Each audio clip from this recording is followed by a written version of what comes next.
Hi, everyone. Welcome to another section on Chapter 11, Imperfect Competition. And in this section, we're going to look at the last 2 points on our list here.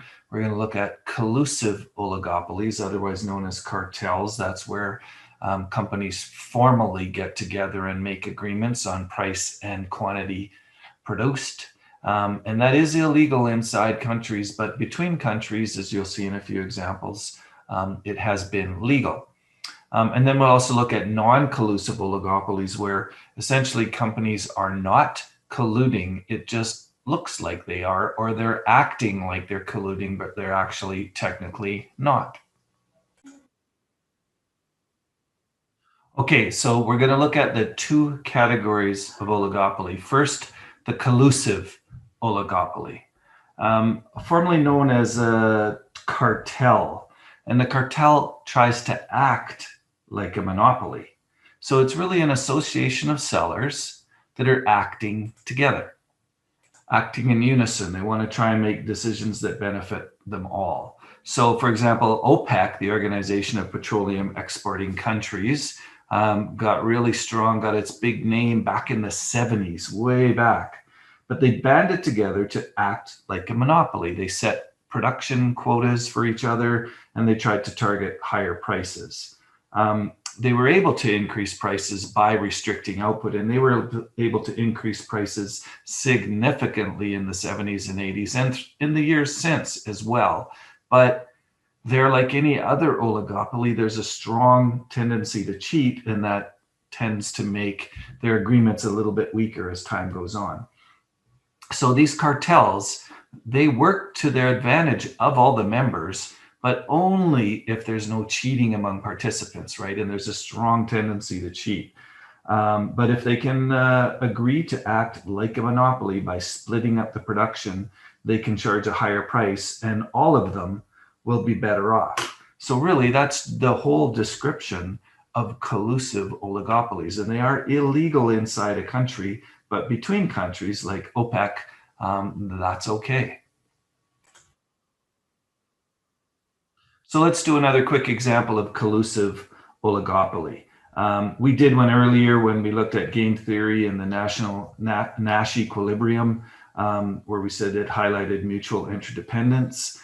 So this is just a sort of a more simpler example of collusive oligopoly. Suppose Spartan and Trojan have entered into a collective agreement to share industry's profits of 50 million equally. So they're each going to get 25 million, and they have come to a production agreement to satisfy the fact that they'll get 25 million. However, if either cheats, it will increase its own profits by 10 million at the cost of the other firm. So the other firm will lose 10 million. So if they both cheats, the profits are reduced by 5 million. So construct a matrix showing the various options. Which option will they likely choose? Let's take a look at that. Here's the matrix showing the various options. So if they split the 50, they each get 25. But we said if Spartan cheats, they gain 10, 25 to 35. At the expense of Trojan, Trojan would have had 25, and now they've only got 15. So Spartan's got an incentive to cheat if Trojan sticks to the agreement. And the same avenue can be had when you go this way. They both make 25, but if Trojan cheats, they gain 10 and make 35 at the expense of Spartan, who goes from 25 down to 15. So then we take a look at the situation where they both realize they make more if they cheat. So in the end, they both cheat. However, they only end up each making 20. They lose 5 from the original maximum they could have made. But that turns out to be the best solution for them, because Spartan says, well, I can make 25 if I stick to the agreement right here, or 35 if I cheat. And that's if Trojan sticks to the agreement. But what if Trojan cheats? Well, if I don't cheat, I make 15. But if I do, I make 20. So in both cases, Spartan comes to the conclusion, well, it's better to cheat. And in both cases, Trojan comes to the conclusion, it's better to cheat. But that means that they'll both cheat. And in the end, this is the solution. If it's a successful collusion, it would have been that they both made 25. But this case, it was not a successful collusion, and they both ended up with 20, the best alternative. And again, that's a Nash equilibrium. Okay, we're going to go on now and look at non-collusive oligopolies. Price leadership is our first example of non-collusive oligopoly. That means there's no formal agreement in place. So it's not technically illegal. It just looks like they're colluding, but there's no formal agreement in place. And in fact, they're not colluding. So the behavior that it models is that it looks like firms are engaging into what amounts to price fixing, but there's no overt collusion. So they're following each other's prices. They're doing this just because it's in the best interest of their business.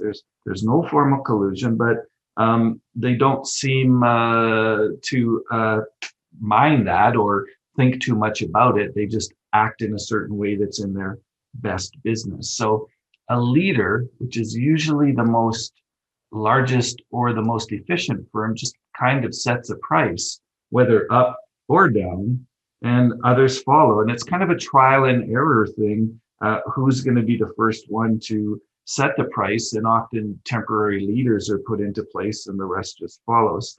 In Canada, BMO, Bank of Montreal, is often the first one to raise or lower mortgage loan rates. And then the other companies just follow along because it's in their best interest to do so. If interest rates are going to go up, the other banks will probably follow along. Why not? And if they drop a bit, they should drop their interest rates. Otherwise, they'll lose business. So one thing that has to be careful here is they have to balance these advantage of a price increase with the risk of creating economic profits, and it opens the door for new entrants. Nobody wants that. An oligopoly that's a price leadership following each other. Nobody wants the price to get too high. Otherwise, other companies might come in, brand new entrants, and compete with them. But price leadership is really, that's it. There's not much more to it. When one firm decides, hey, you know what, I think I'm going to raise my price, all the others follow along. Or if one firm decides they need to lower the price, and all the others just simply follow along. So that's price leadership. There's not too much to it. And we're assuming there's no collusion going on. And so it's not illegal. It just happens between some large companies. So the behavior modeled on the previous slide, under the price leadership slide, was simply, it looked like there's price fixing going on without any overt collusion. It looked like the prices were going up and down together between all companies, but there was actually no overt collusion going on. And it was just explained that they're following because of it's their best interests. With the kink demand curve theory, the behavior that's being modeled is price stability or price stickiness, or the tendency for price not to move too far from exactly where it is. And it occurs because the reaction of rivals is inconsistent. So it's not price leadership. Be careful to understand this. So the way the story goes, if a firm drops its price, then other firms will also drop their price. You know, they're going to say, oh, not so fast, buddy. You're dropping your price. We know that you're going to try and steal our market share. So we drop our price too. And that wouldn't help the person or the firm who dropped their price gain any market share at all. So below the price, prices are matched by rival firms. So if one firm drops the price, all the others will drop the price. And we get what is amount to be an inelastic demand here because of that. So with an inelastic demand, if you lower your price, that'll just lead to a decrease in your total revenue. So nobody wants to be the first to lower the price. So then what about the other way? If the firm raises the price, everyone else is going to say, go ahead. We're not going to raise our price. We're going to keep it the same. So if your firm raises a price, then those increased prices are not matched by the rival firms, and you lose a lot of customers. So that's an elastic portion of the demand curve, because the other substitutes kick in. So if you raise your price, that's going to lead to switching to all the other products, and that'll decrease your total revenue. So the behavior is that you don't want to raise your price and you don't want to lower your price. In both cases, you'll lose total revenue. So prices tend to be pretty sticky, are not changing very far from exactly where they are. This theory doesn't explain how the price got there in the first place. It just explains why the price may not be so easy to change. So once again, if you're the only firm that wants to lower the price, everyone else is going to say, oh, not so fast, and they'll lower their price too. So in that case, the demand is inelastic and everyone would lose total revenue. So would you, so why bother? And on the other side, if you want to raise your price, all the other firms are going to say, go ahead, we're not going to raise our price. So it's elastic up there. There's lots of substitutes that kick in. So when you raise your price on an elastic demand, you lower your total revenue as well. So prices are going to stay pretty sticky around exactly where they are, right around this level. So that explains the price stickiness. There's one more additional point we want to include here to further explain that even though costs might change, prices might stay sticky exactly where they are. So we can draw the overall conclusion that prices are very stable in situations like this. But let's add that cost that I mentioned.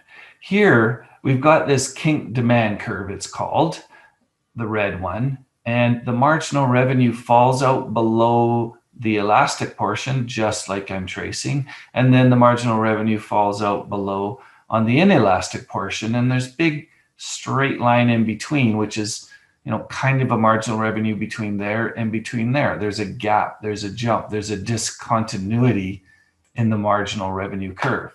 So if we start out with marginal cost right here and marginal revenue 2, our conclusion would be, there's where marginal revenue goes marginal cost. We want to produce Q1, go up to the demand curve to set the price, come across, and there's the price.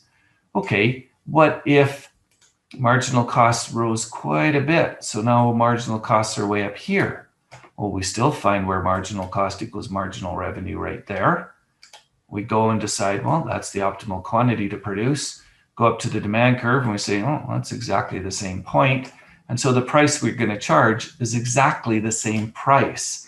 So the conclusion here, as long as marginal cost lies between these 2 points, B and C, then the firm is not going to have any incentive to change the price. So this is just further evidence of price stickiness under the kink demand curve theory. So if we do a final appraisal of oligopoly, we see there's bad things and good things. And largely, they're the same types of conclusions you draw for monopolies. Oligopolies, after all, can act like monopolies, and they're certainly pretty big companies, if not the only company in that particular industry. So some believe that oligopolies are too powerful and they produce inefficiently. So what that means is they've got too much price control, they're too powerful, and they produce inefficiently means they're not producing at the minimum average total cost. They're not producing at the designed economic capacity of the plant. Well, the same story goes for monopolies, right? Monopolies just are worse so than this. To a greater degree than oligopolies, monopolies are too powerful and produce inefficiently. So you could draw similar conclusions just like we did for monopolistic competition. And others, the other side of the coin is that they view that oligopolies are on the cutting edge of new technology. And we said the same thing about monopolies. It's because they can have these extra profits that they're able to innovate and develop and technologically advance. And in the long run, they can actually push the average cost of production down because they also can take advantages of economies of scale and pass some of these savings on to people. So once again, the comparison of oligopoly to monopoly, the conclusions are similar, just with monopoly, it's a more severe degree, if you understand what I mean. So that's the end of our brief conversation on oligopoly and our previous conversation on monopolistic competition, and the end of this chapter.